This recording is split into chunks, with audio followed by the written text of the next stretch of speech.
Good morning all of you. Welcome to my YouTube channel. आज हम बात करेंगे सोशल साइंस का first chapter resource and development. इसमें हम इसके टाइप के बारे में बात करेंगे, कितने प्रकार के होते हैं संसाधन। उसमें पहला प्रकार है उत्पत्ति के आधार पर, और दूसरा है समाप्यता के आधार पर, तीसरा है स्वामित्व के आधार पर, और अगला है विकास के स्तर के आधार पर। इसमें हम पहला टाइप से उत्पत्ति के आधार पर, इसको हम दो प्रकार से बांटेंगे। पहला है जैव संसाधन और दूसरा है अजैव संसाधन। समाप्यता का मतलब होता है कितने जल्दी वह संसाधन खत्म हो जाएगा, उसके बेस में हम बांटेंगे दो प्रकार। पहला है नवीकरणीय संसाधन और दूसरा है अनवीकरणीय संसाधन। अगला स्वामित्व के आधार पर। स्वामित्व का मतलब होता है उसका मालिक कौन होगा, मतलब उसका मालिक कौन होगा, उस पर किसका हक रहेगा। इसके आधार पे हम चार प्रकार से बांटेंगे। पहला है व्यक्तिगत संसाधन, दूसरा सामुदायिक संसाधन, तीसरा है राष्ट्रीय संसाधन और चौथा अंतर्राष्ट्रीय संसाधन। ठीक, ये सारी चीजें। और अगला है विकास के स्तर के आधार पर। विकास का स्तर का मतलब कितने जल्दी कितनी सारी चीज़ें जो है हम यूज कर सकते हैं, कब कब यूज कर सकते हैं, आने वाले समय में यूज करेंगे कि अभी यूज करेंगे, इन सब के बारे में। तो पहला इसमें है संभावी। क्या है? संभावी। और दूसरा है भंडार और अगला है संचित कोष। तो ये सब इसके बेस पे बांटे गए हैं। हमको इसमें देखना है कि मतलब कैसे हम इसको एक एक करके डिफाइन करेंगे यहाँ पे। तो सबसे पहले देख लेते हैं उत्पत्ति के आधार पर। उत्पत्ति के आधार पर जैव संसाधन।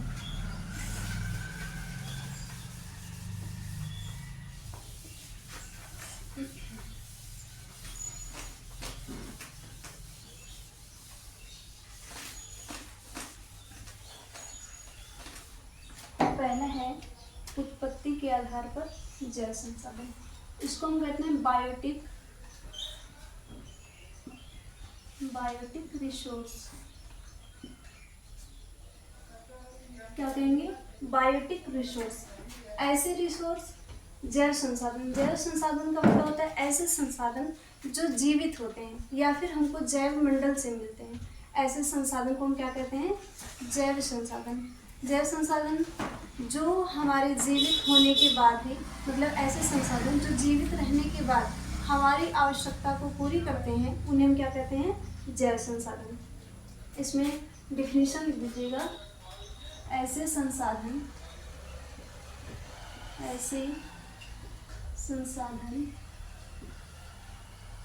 जो जीवित होते हैं, तथा ये जीवित होकर मनुष्य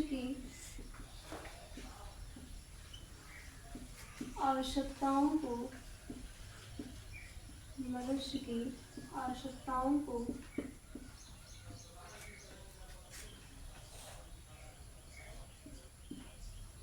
पूर्ति करते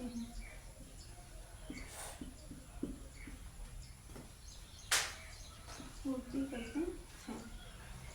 ऐसे संसाधन जो जीवित होते हैं तथा ये जीवित होकर के मनुष्य की आवश्यकताओं की पूर्ति करते हैं, उन्हें क्या कहते हैं?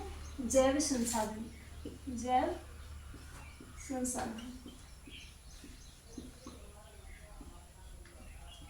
संसाधन कहते हैं।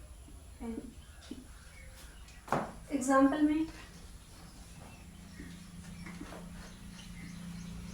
जैसे मनुष्य खुद ही संसाधन है। अगला है जीव जंतु।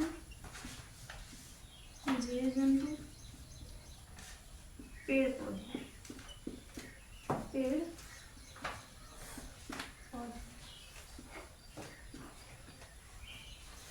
जैसे एग्जाम्पल में दिया गया मनुष्य, जीव जंतु और पेड़ पौधे। पेड़ पौधे हमारे जीवित संसाधन है क्योंकि ये क्या होते हैं? जीवित होते हैं, इनमें जान होता है।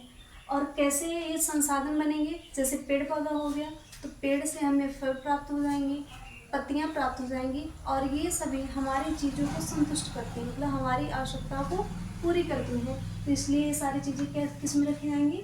जैव संसाधन में। तो जैव संसाधन ऐसे संसाधन जो जीवित होकर के मनुष्य की आवश्यकता को पूरी करते हैं, उन्हें हम क्या कहेंगे? जैव संसाधन। अगला प्रकार है अजैव संसाधन। अजैव संसाधन।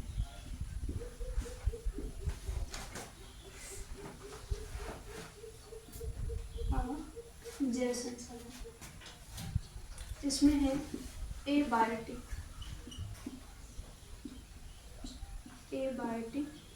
रिसोर्स। इसमें है ऐसे संसाधन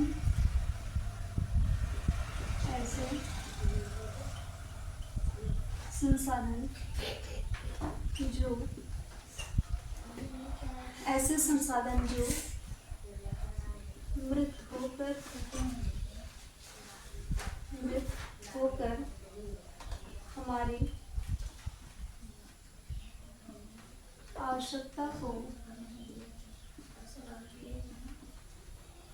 आवश्यकता को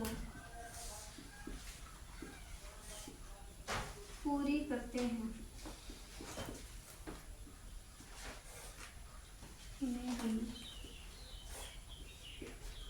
उन्हें हम अजैव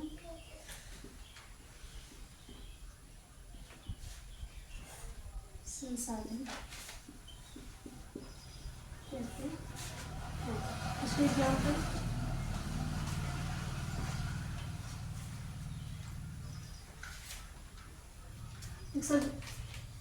कोयला, पेट्रोल,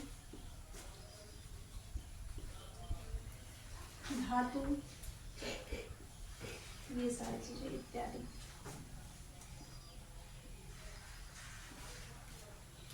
देखिए अजैव संसाधन एबायोटिक रिसोर्स।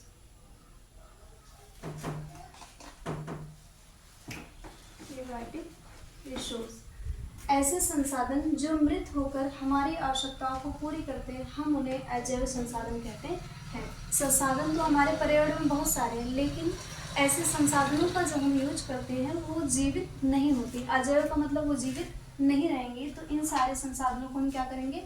एबायोटिक के अंदर तक रखेंगे। जैसे एग्जाम्पल में कोयला, पेट्रोल, धातु, ये सारी चीज़ें हमारे जीवाश्म होते हैं। कोयला क्या है? एक जीवाश्म, तो ये मृत ही है, तो मृत हो करके फिर भी हमारी आवश्यकता को पूरी कर रहा है, ये किस में आएगा? अजैव संसाधन। तो दोनों डिफिनेशन आपको समझ में आ गए होंगे, जैव संसाधन और अजैव संसाधन। जैव संसाधन में जीवित होकर के हमारी आवश्यकता को पूरी करेंगी, उन्हें क्या करेंगे? जैव संसाधन। अजैव संसाधन जो मर करके, मृत होकर के हमारी आवश्यकता को पूरी करती है, जिनको हम संसाधन के अंतर्गत रखते हैं, वो हमारा क्या कहलाएगा? अजैव संसाधन। अगला प्रकार है हमारा नवीकरणीय और अनवीकरणीय।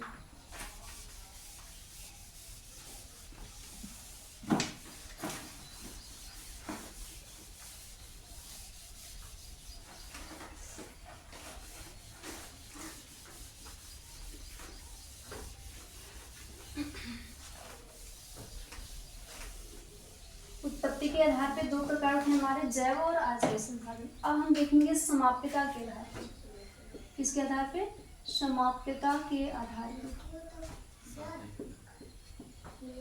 समाप्यता के आधार पर। समाप्यता के आधार पर पहला टाइप से आपका नवीकरणीय संसाधन। नवीकरणीय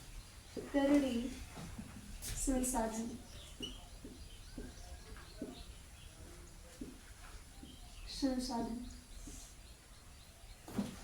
नवीकरणीय संसाधन ऐसे संसाधन होते हैं जिसको हम एक बार, दो बार, तीन बार, मतलब कहने का मतलब हम बार बार उसका प्रयोग कर सकते हैं।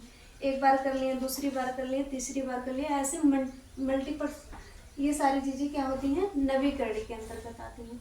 जैसे मान लीजिए हम सौर ऊर्जा हो गई, सौर ऊर्जा से हम क्या करते हैं? सूर्य की रोशनी हमको आती है, तो उससे हम क्या करते हैं? ऊर्जा, मतलब तरह तरह की बिजली बनाते हैं, बिजली का उत्पादन करते हैं, तो ये किस में आएगा? नवीकरणीय संसाधन में। इसका एग्जाम्पल लिख लीजिए और परिभाषा। ऐसे संसाधन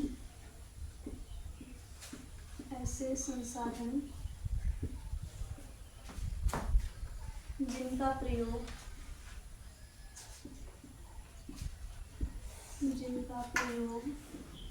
हम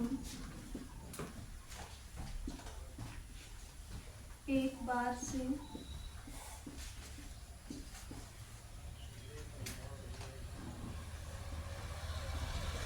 अधिक बार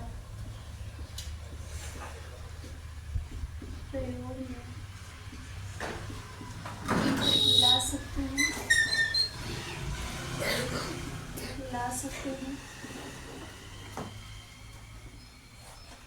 अथवा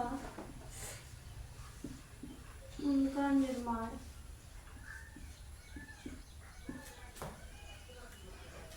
निर्माण हम पुनः कर सकते हैं।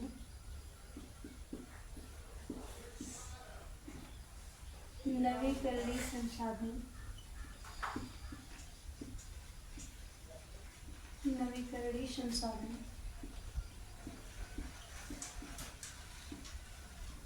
कहलाते हैं।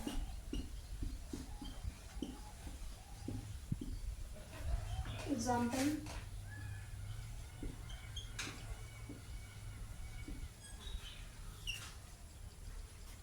सौर ऊर्जा,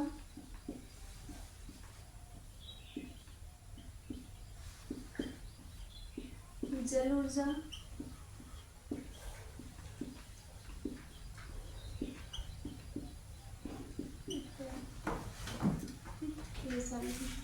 नवीकरणीय संसाधन में ऐसे संसाधन जिनका प्रयोग हम एक बार से अधिक बार प्रयोग में ला सकते हैं अथवा उनका निर्माण हम पुनः कर सकते हैं, नवीकरणीय संसाधन कहलाते हैं।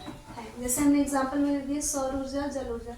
जल ऊर्जा से भी हम बिजली उत्पन्न कर सकते हैं, सौर ऊर्जा से भी बिजली उत्पन्न कर सकते हैं। तो कहने का मतलब जो हमारा बिजली उत्पन्न करने का तरीका है, ऐसा नहीं हमें एक बार कर रहे हैं तो दोबारा नहीं कर सकते हैं, हम एक बार से अधिक बार उस पर कर सकते हैं प्रयोग। तो ऐसे संसाधन किसके अंतर्गत रखे जाएंगे? नवीकरणीय संसाधन। ठीक, अगला हमारा टाइप्स है अनवीकरणीय संसाधन। अनवीकरणीय संसाधन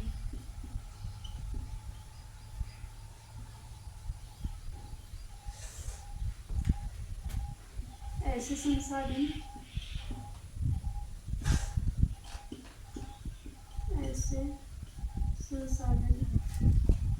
जिनका प्रयोग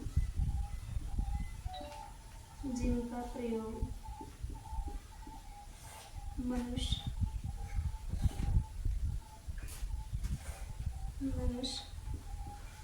सिर्फ एक बार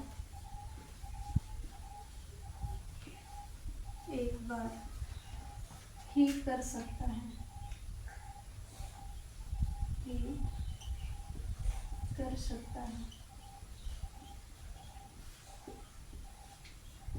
इसे किसी भी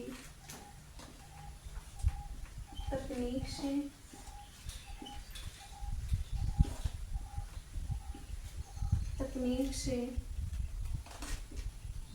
निर्माण नहीं कर सकते,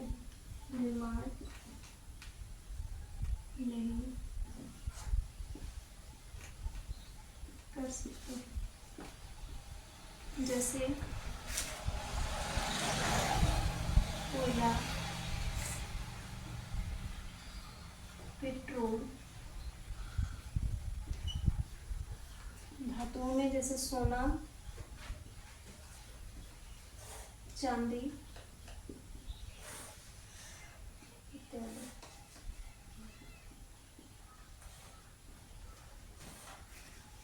अनवीकरणीय संसाधन ऐसे संसाधन जिनका प्रयोग मनुष्य सिर्फ एक बार कर सकता है, इसे किसी भी तकनीक से निर्माण नहीं कर सकते हैं। जैसे इसमें दिया कोयला, पेट्रोल, सोना, चांदी इत्यादि। कहने का मतलब अनवीकरणीय का मतलब है अगर हम कोई भी चीज़ या भी कोई भी संसाधन अगर एक बार यूज कर रहे हैं तो दोबारा नहीं कर सकते। जैसे एग्जाम्पल में दिया, और इसमें एक चीज़ और है, इसे किसी भी तकनीक से हम दोबारा निर्माण नहीं कर सकते। अगर एक बार यूज कर लिए हैं तो दोबारा हम निर्माण नहीं कर सकते। जैसे एग्जाम्पल हमने ले लिया कोयला। कोयला है, कोयले को जो आप जलाएंगे तो क्या बन जाएगा? राख। तो राख से आप कोयला फिर से बना सकते हैं? नहीं। तो ये सारी चीज़ें जो हम फिर से नहीं बना सकते, सिर्फ यूज में एक बार लाया जा सकता है, उसे हम फिर क्या कहेंगे? अनवीकरणीय संसाधन। तो नवीकरणीय और अनवीकरणीय में डिफरेंसेस और डिफिनीशन आपको समझ में आ गए होंगे। नवीकरणीय है ऐसे संसाधन जिनका प्रयोग हम सिर्फ एक बार ना करके बार बार कर सकते हैं, बहुत बार कर सकते हैं। एक बार कर लिए, दूसरी बार कर लिए, तीसरी बार कर लिए, तो ऐसे संसाधन क्या कहलाते हैं? नवीकरणीय संसाधन। अगला है अनवीकरणीय में सेम इसी का उल्टा। आप उसमें ढेर सारी बार कर रहे थे तो इसमें हम कितनी बार करेंगे? सिर्फ एक बार। एग्जाम्पल भी आपको बता दिया गया है, कोयला, पेट्रोल, सोना, चांदी इत्यादि। ये सारी चीजें किसमें आएंगी? अनवीकरणीय संसाधन में। अगला प्रकार हमारा होगा स्वामित्व के आधार पे। स्वामित्व के आधार पर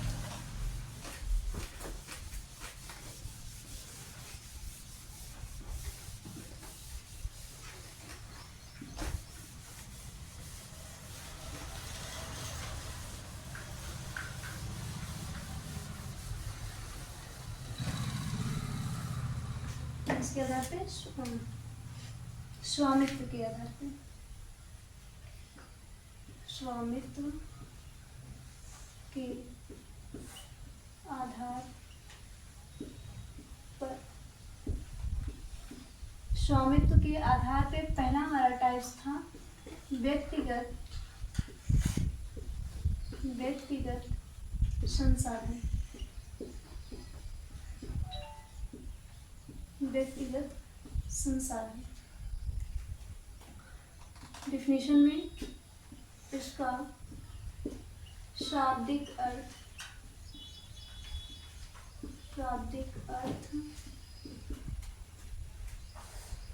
निजी संसाधन से है। निजी संसाधन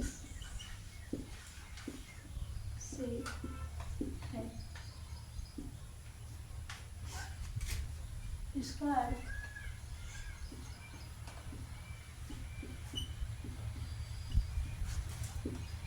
ऐसे संसाधन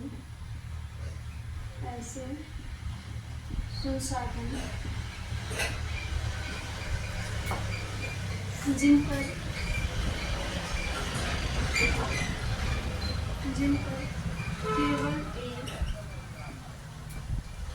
केवल एक विशेष व्यक्ति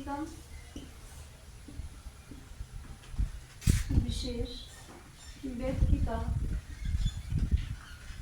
अधिकार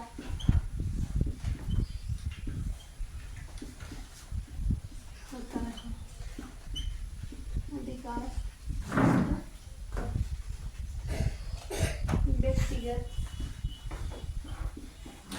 व्यक्तिगत संसाधन कहलाते हैं।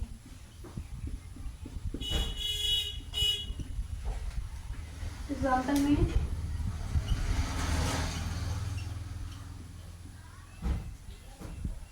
मकान,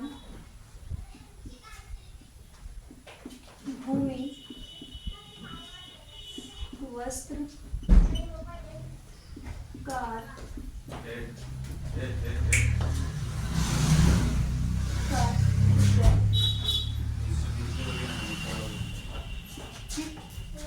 देखिए व्यक्तिगत संसाधन में क्या है?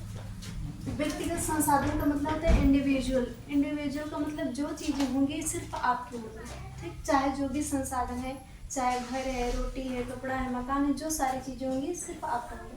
देखिए इसमें डिफिनीशन में क्या दिया गया है, इसका शाब्दिक अर्थ निजी संसाधन से। निजी का मतलब होता है सेल्फ, खुद का। जो भी संसाधन होगा सिर्फ आपका होगा, उस पर आपके अलावा किसी का हक नहीं होगा।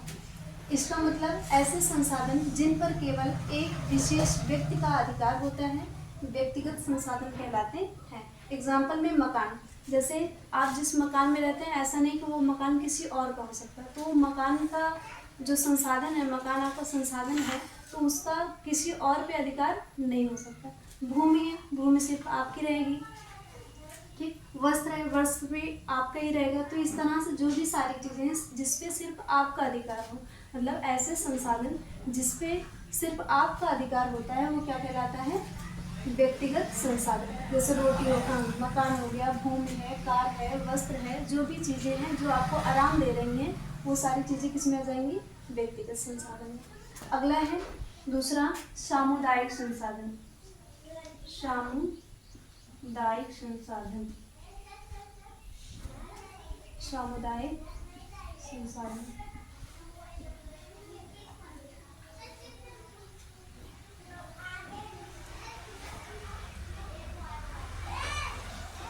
इस संसाधन में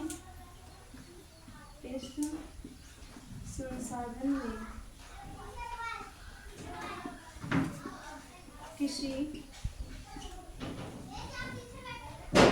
विशेष व्यक्ति का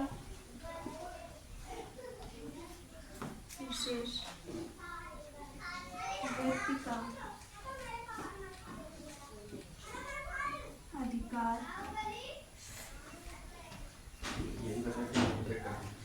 ना हो करके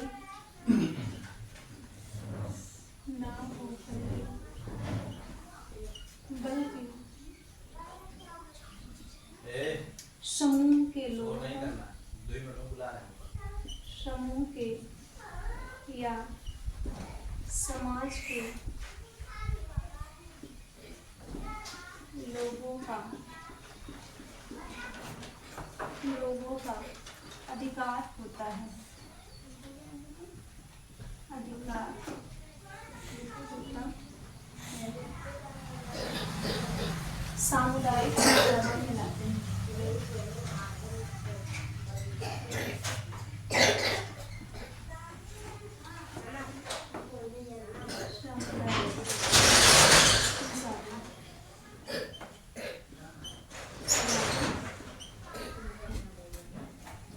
एग्जाम्पल इसमें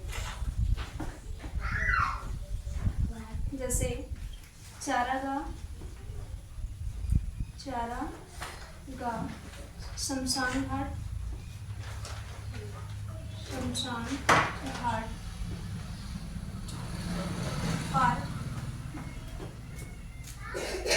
पार्क, स्कूल इत्यादि। सामुदायिक संसाधन, इस संसाधन में किसी एक विशेष व्यक्ति का अधिकार ना होकर के बल्कि समूह के या फिर समाज के लोगों का अधिकार होता है। सामुदायिक संसाधन कहलाते हैं। कहने का मतलब हमने व्यक्तिगत संसाधन में देखा था, उसका अधिकार सिर्फ अकेले का था, लेकिन सामुदायिक संसाधन में जो भी संसाधन होंगे उसमें सिर्फ एक ही व्यक्ति नहीं रहेगा बल्कि समाज के सभी लोगों से, तो उस पर सबका हक होगा। जैसे इसमें दिया गया, इस संसाधन में किसी विशेष व्यक्ति का अधिकार ना होकर के उस समूह के या फिर उस समाज के कई लोगों का अधिकार हो सकता है। जैसे एग्जाम्पल में चारागाह, जैसे मान लीजिए गांव में होते हैं, तो चारागाह में ऐसा नहीं कि सिर्फ चारागाह किसी एक विशेष व्यक्ति का है, तो उस चारागाह में जितने भी समाज के लोग होंगे वहाँ की गायें भैंस चल सकती हैं। अगला है शमशान घाट। शमशान घाट ऐसा नहीं कि कोई व्यक्ति अकेले के लिए बनवा के रखा है। जो शमशान घाट है उस समाज के, उस समूह के लोगों की वहाँ पे काम कर सकते हैं। पार्क है, पार्क भी इंडिविजुअल नहीं होता, वो सबके लिए होता है। मतलब जो समाज के लोग हों वहाँ पे जाकर के खेल सकते हैं, कूद सकते हैं, टहल सकते हैं। स्कूल है, स्कूल में भी आपका अकेले का है, लेकिन वहाँ बच्चे हर किसी के आते हैं। तो ये जो स्कूल है ये किस में आएगा? सामुदायिक संसाधन में। तो दोनों समझ में आ गए होंगे आपको, व्यक्तिगत संसाधन और सामुदायिक संसाधन। व्यक्तिगत संसाधन में ये सिर्फ अकेले का मालिक रहेगा, मतलब जो भी सारी चीज़ें रहेंगी उसमें अकेले रहेंगे। और सामुदायिक संसाधन में वो समाज के कई लोग उसमें शामिल रहेंगे, समाज के कई लोग रहेंगे उसमें, वो अपनी आवश्यकता को पूरी करेंगे। तो आज की क्लास यहीं पर ख़त्म होगी और आगे की क्लास हम कल करेंगे।